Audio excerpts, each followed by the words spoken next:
दोस्तों नमस्कार, ये है मार्गदर्शन फॉर सिविल सर्विसेज। मैं अनुराग चौधरी। दोस्तों आज की वीडियो में प्रस्तुत है यूपी बोर्ड के 7वीं कक्षा के भूगोल पृथ्वी और हमारा जीवन का अध्याय 4 धरातल के रूप बदलने वाले कारक बाह्य कारक। इसमें हम धरातल के रूप बदलने वाले बाह्य कारकों जैसे अपक्षय, अपरदन और निक्षेपण के बारे में तथा वर्षा का जल, भूमिगत जल, नदी, पवन, हिमानी और सागरी लहरें किस प्रकार चट्टानों को अपर्दित करती हैं इसके बारे में जानेंगे। अंत में हम इस अध्याय से संबंधित अभ्यास प्रश्नों को भी सॉल्व करेंगे जो 7वीं कक्षा के विद्यार्थियों के साथ प्रतियोगी परीक्षाओं की तैयारी करने वाले छात्रों के लिए बहुत ही उपयोगी होगा। तो आइए शुरू करते हैं यूपी बोर्ड के 7वीं कक्षा के भूगोल का अध्याय 4 धरातल के रूप बदलने वाले कारक बाह्य कारक।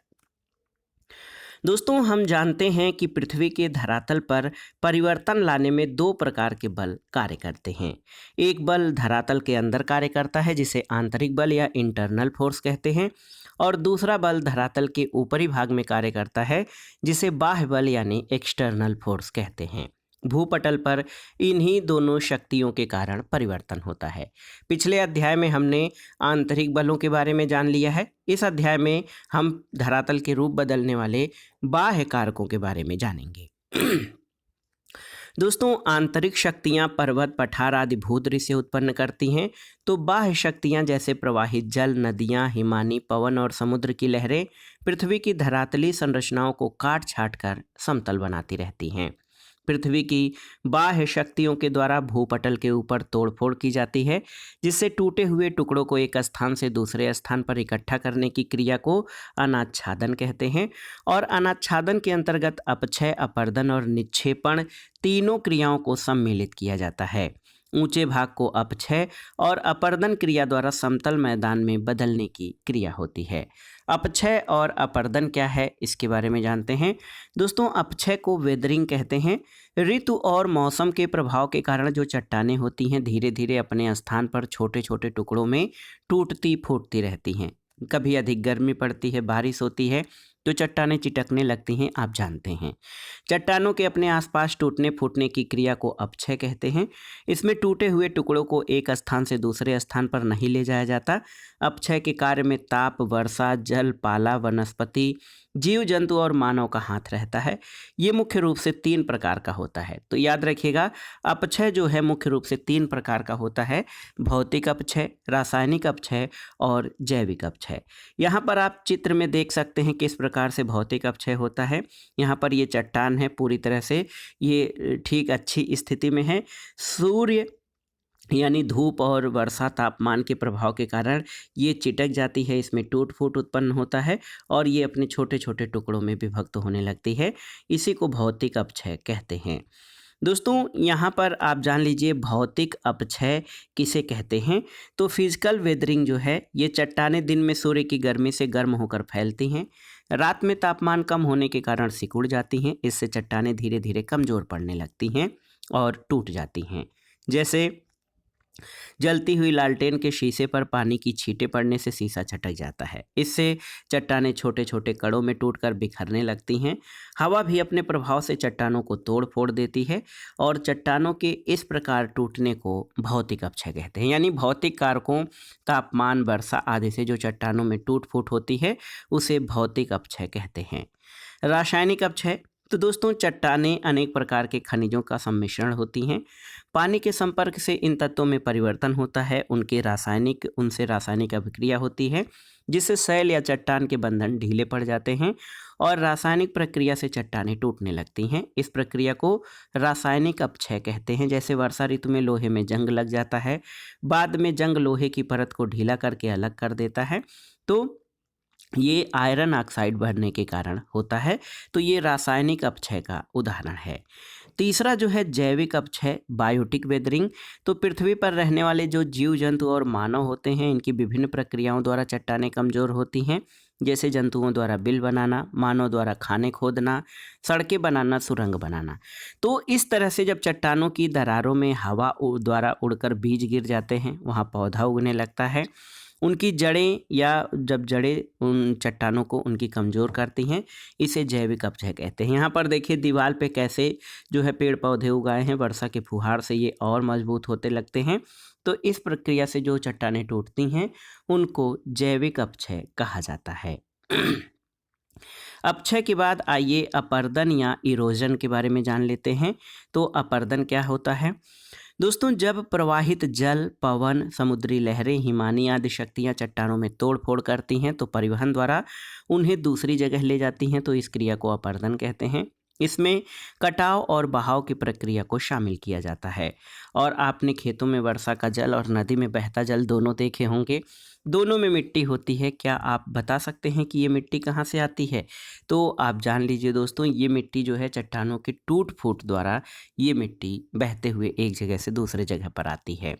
और देखिए, आपने अनुभव किया होगा कि अत्यधिक वर्षा होने पर जल के साथ मिट्टी की ऊपरी परत बह जाती है, और ये भी अपर्दन की क्रिया है जो मृदा अपर्दन या सॉइल इरोजन कहलाती है। इसके द्वारा मिट्टी की उपजाऊ परत बह जाती है। इसके रोकथाम के लिए मेड़बंदी और सीढ़ीदार खेती और इस तरह से पेड़ पौधों को लगाने आदि की क्रिया की जाती है। अपर्दन किन क्रियाओं से होता है? तो अपर्दन प्राकृतिक भी होता है और मानवीय क्रियाओं द्वारा भी होता है। मानवीय क्रियाओं द्वारा कैसे? तो देखिए, गांव, कस्बों, नगरों का जैसे जैसे विकास होता जा रहा है तो भवनों, सड़कों के निर्माण के लिए जगह से वनस्पतियों को, पेड़ पौधों को साफ कर दिया जाता है, जिससे भूमि की ऊपरी सतह की मिट्टी बह जाती है, और ये प्रक्रिया अपर्दन कहलाती है। अपर्दन एक गतिशील क्रिया है। यह अपक्षय से भिन्न है। अपर्दन के लिए अपक्षय आवश्यक नहीं है। दोनों क्रियाएं एक साथ अथवा अलग अलग हो सकती हैं। अपक्षय अपर्दन में सहायक हो सकता है, परंतु अपर्दन का भाग नहीं है। इसके अलावा दोस्तों, निक्षेपण या डिपोजिशन क्या होता है? तो निक्षेपण अपर्दन का परिणाम होता है, बहुत ही महत्वपूर्ण है। जब ढाल में कमी के कारण अपर्दन के कारकों के वेग में कमी आती है तो उनके द्वारा जो बहाकर लाया जा रहा मलबा है किसी जगह पर एकत्र हो जाता है, उसको ही निक्षेपण कहते हैं। अब आइए जानते हैं दोस्तों, वर्षा का जल, भूमिगत जल, नदी, पवन, हिमानी, सागरी लहरें ये चट्टानों को कैसे अपरदित करती हैं, एक एक के बारे में जानेंगे। सबसे पहले प्रवाहित जल के बारे में जानते हैं। दोस्तों, जल का बहता हुआ रूप नदी या सरिता कहलाता है। नदी का अपर्दन कार्य सबसे महत्वपूर्ण होता है, और नदी का अपर्दन कार्य नदी के ढाल, जल की मात्रा और वेग पर निर्भर करता है। इसलिए जो नदियां होती हैं पर्वतीय भागों में अधिक अपर्दन करती हैं, और इसके विपरीत मैदानी और डेल्टाई भागों में अधिक निक्षेपण होता है। नदियां अपर्दन और निक्षेपण द्वारा विभिन्न प्रकार की भू आकृतियों का निर्माण करती हैं। इनके बारे में आइए जानते हैं। दोस्तों, जब नदी पर्वतीय क्षेत्र में बहती है तो अपनी तली को काटकर उसे गहरा करती रहती है। इससे अंग्रेजी के ये देखिए वी आकार की घाटी का निर्माण होता है, और जब वी आकार की घाटी गहरी और सकरी हो जाती है तो उसे गार्ज कहते हैं। इसके किनारे खड़े ढाल वाले होते हैं, और भारत में हिमालय पर्वत में सिंधु, सतलज और ब्रह्मपुत्र नदियों के जो गार्ज हैं वो दर्शनीय हैं। तो वी आकार की घाटी पहाड़ी क्षेत्रों में नदियों के अत्यधिक वेग से बहने के कारण बनता है। जलप्रपात या वाटरफॉल, तो दोस्तों जब नदी के रास्तों में मुलायम चट्टान की परतें मिलती हैं तो नदी का जल मुलायम चट्टानों को जल्दी काट डालता है, और जब कठोर चट्टानें मिलती हैं तो नदी का जल उन चट्टानों को जल्दी नहीं काट पाता है। कटाव के इस अंतर के कारण नदी की तलहटी ऊंची नीची हो जाती है, और जब नदी का जल ऊंचाई से खड़े ढाल के सहारे अधिक वेग से नीचे गिरता है तो इसे जलप्रपात यानी वाटरफॉल कहते हैं। विश्व का सबसे ऊंचा जलप्रपात दोस्तों दक्षिण अमेरिका के वेनेजुएला का एंजल जलप्रपात है, और भारत के प्रमुख जलप्रपातों में शरावती नदी पर जोग या गरसोपा, कावेरी नदी पर शिव समुद्रम, नर्मदा नदी पर कपिलधारा और धुआंधार जलप्रपात स्थित हैं। दोस्तों, आपने देखिए पर्वतीय भाग से जब नीचे नदी मैदानों में उतरती है तो उसकी गति जो है मैदानों में ढाल कम होने के कारण धीमी पड़ जाती है। पर्वतों पे ढाल अधिक होती है, मैदानों में ढाल कम हो जाती है, तो नदी की आकृति भी जो है उसी हिसाब से उसका रास्ता भी बदल जाता है। और जब मैदानों में ढाल कम हो जाती है तो नदियाँ सीधे मार्ग पर न चलकर टेढ़े मेढ़े रास्तों पर बहने लगती हैं, और इन टेढ़े मेढ़े रास्तों को मेंडर या विसर्प कहते हैं। नदी के सागर में गिरने के पहले उसके बहने की गति अधिक धीमी पड़ जाती है। इस कारण नदी के मलबे का निक्षेपण होने लगता है, जिससे डेल्टा का निर्माण होता है। गंगा और ब्रह्मपुत्र का डेल्टा संसार का सबसे बड़ा डेल्टा है। यहाँ पर देखिए जब नदी समुद्र में मिलते समय यहाँ पर जब ढाल कम हो जाता है तो यहाँ निक्षेपण होने लगता है और वो बहुत ही उपजाऊ क्षेत्र होता है। दोस्तों, भूमिगत जल के बारे में आइए जानते हैं किस प्रकार ये अपर्दन करता है। वर्षा का कुछ जल चट्टान और मिट्टी में प्रवेश कर जाता है। पहाड़ों में कहीं कहीं चूने की चट्टानें मिलती हैं जिनसे रस रिस कर चट्टान के भीतर पहुंच जाता है और रासायनिक अपक्षय द्वारा चूने को घुलाकर दूर बहा ले जाता है, जिससे पहाड़ी में गुफा या सुरंग बन जाती है। यहाँ पर आप देख सकते हैं स्टैग्लेटाइट, स्टैग्लेमाइट और हेलेक्टेटाइट का यहाँ पर आप चित्र देख सकते हैं। दोस्तों, नीचे जो सुरंग बनता है उस सुरंग की छत पर जहाँ पानी टपकने से चूना जमा होता है उसे स्टैलेक्टाइट कहा जाता है।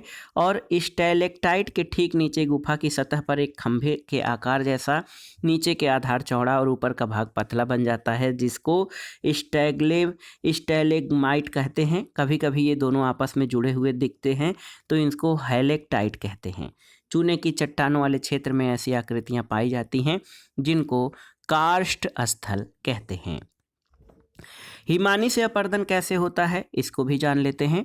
दोस्तों, ऊंचे पर्वतों पर जब कोई बड़ा हिमखंड ढाल पर खिसकता है तो उसे हिमानी या हिमनद कहते हैं। पहाड़ी भाग में हिमानी सपाट चौड़े ढाल वाली घाटियों का निर्माण करती है और इनका आकार यू अक्षर का तरह होता है। पहले से बनी वी आकार की घाटी को हिमानी यू आकार की घाटी में बदल देती है। इनका ढाल खड़ा तथा तल जो है चौड़ा होता है। जब हिमानी चट्टानों को घर्षित कर उसका चूर्ण पर्वत के निचले भाग में जमा कर देता है तो इसे हिमोड़ कहा जाता है। पवन के बारे में जानते हैं। दोस्तों, आपने गर्मियों के मौसम में आंधी और तूफान को आते देखा होगा। ये भी अपर्दन क्रिया करते हैं। कैसे? तो यहाँ पर आप देख सकते हैं हवा एक स्थान से रेत उड़ाकर अपने साथ ले जाती है। जब ये चट्टानों से टकराती है तो धूल के कण चट्टानों पर टकराकर उन्हें कुरेद देते हैं, जिससे अपर्दन की क्रिया होती है। मरुस्थलीय क्षेत्रों में इस प्रकार का अपर्दन अधिक होता है। यहाँ पर आइए पवन द्वारा जो बनने वाले प्रमुख अपर्दनिक क्रिया के कलापों के फलस्वरूप जो आकृतियाँ बनती हैं उनके बारे में जानते हैं। सबसे पहला है बालुका स्तूप। तो यहाँ पर देखिए किस तरह से ये बालुका स्तूप का चिन्ह दिया गया है। चित्र, मरुस्थलीय प्रदेशों में जब पवन के मार्ग में कोई बाधा होती है तो पवन का वेग कम हो जाता है, जिससे कि पवन के साथ उड़ने वाले पदार्थ धरातल पर गिरकर बालू के टीलों का निर्माण करते हैं। इन्हें बालू का स्तूप कहते हैं। एक होता है छत्रक शिला। दोस्तों, पवन द्वारा उड़ाए गए बालू के कणों द्वारा अपर्दन का कार्य धरातल से कुछ मीटर ऊंचाई तक होता है। इस प्रक्रिया में पवन निचले भाग को घिस देती है परंतु ऊपरी भाग छतरी के आकार का हो जाता है, जिसे छत्रक शिला कहते हैं। यहाँ पर देखिए बहुत ही सुंदर आकृति में यहाँ पर छत्रक शिला दिखाई दिया है, क्योंकि यहाँ पवन का वेग यहाँ पर अधिक होता है, जिससे ये स्थान घिस जाते हैं और ऊपर का भाग छतरी की तरह दिखाई देने लगता है। तो ये पवन द्वारा बनाई गई आकृतियाँ हैं छत्रक शिला। समुद्री लहरें भी अपर्दन क्रिया करती हैं। दोस्तों, आपने देखा होगा कि आपके गांव के तालाबों से जब पशु स्नान करके बाहर निकलते हैं तो पानी की लहरें किनारों पर टकराती हैं। किनारों पर जमी मिट्टी की सतह को अपने साथ बहाकर अंदर ले जाती हैं और इसी तरह समुद्र की लहरें भी समुद्र तटों पर टकराती हैं। तटों पर जमा मलबा अपने साथ बहाकर समुद्र में ले जाती हैं और कभी कभी वो इस पदार्थ को थोड़ी दूर पर जमा कर देती हैं। लहरों द्वारा कटाव से, खड़े कगार और जमाव से समुद्र तटों का निर्माण होता है और ऐसे तटों को पुलिन यानी बीच कहते हैं। भारत में मुंबई का जुहू बीच, चेन्नई का मरीना ब्रिज और ये जो हैं पुलिन के प्रमुख उदाहरण हैं। समुद्र की लहरें जब तट पर बार बार टकराती हैं तो तट का निचला भाग कट जाता है, लेकिन तट का ऊपरी भाग खड़ा रह जाता है या समुद्र की ओर झुक जाता है। इस तरह से यहाँ पर लहरें टकराती हैं, काट देती हैं, ये भाग ऐसे खड़ा रह जाता है, तो इसको भृगु यानी क्लिफ कहते हैं। अब इस अध्याय से संबंधित शब्दावलियों को देख लेते हैं। गार्ज किसे कहते हैं? तो पर्वतीय क्षेत्रों में गहरी सकरी घाटी को गार्ज कहते हैं और विसर्प जहां बहती नदी मोड़ बनाती है उसे मेंडर या विसर्प कहते हैं। दोस्तों, अध्याय के बाद आइए इस से संबंधित जो अभ्यास प्रश्न हैं उनको सॉल्व कर लेते हैं। पहला प्रश्न है, अपक्षय कितने प्रकार का होता है? जैविक अपक्षय से आप क्या समझते हैं? तो दोस्तों, अपक्षय जो है वो तीन प्रकार के होते हैं: भौतिक अपक्षय, रासायनिक अपक्षय और जैविक अपक्षय।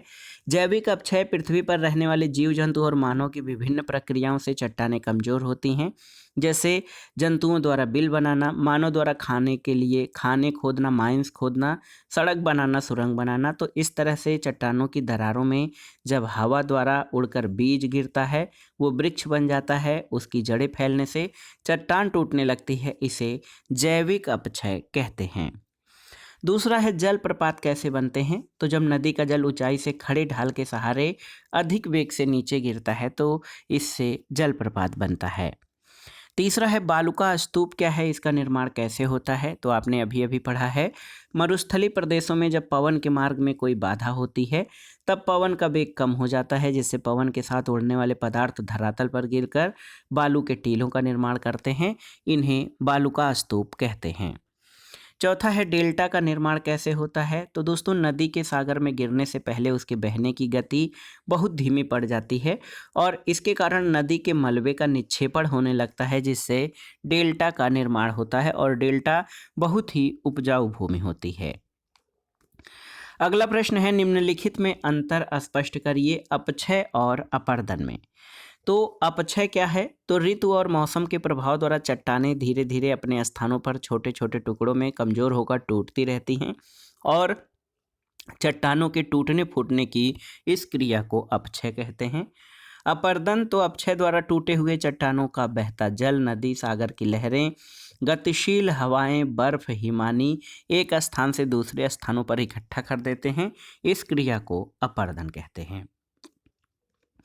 दूसरा अंतर आपको करना है वी आकार की घाटी और यू आकार की घाटी में। तो वी आकार की घाटी नदी पर्वतीय क्षेत्रों में अपनी तली को काटकर उसे गहरा करती है, इससे वी आकार की घाटी का निर्माण होता है।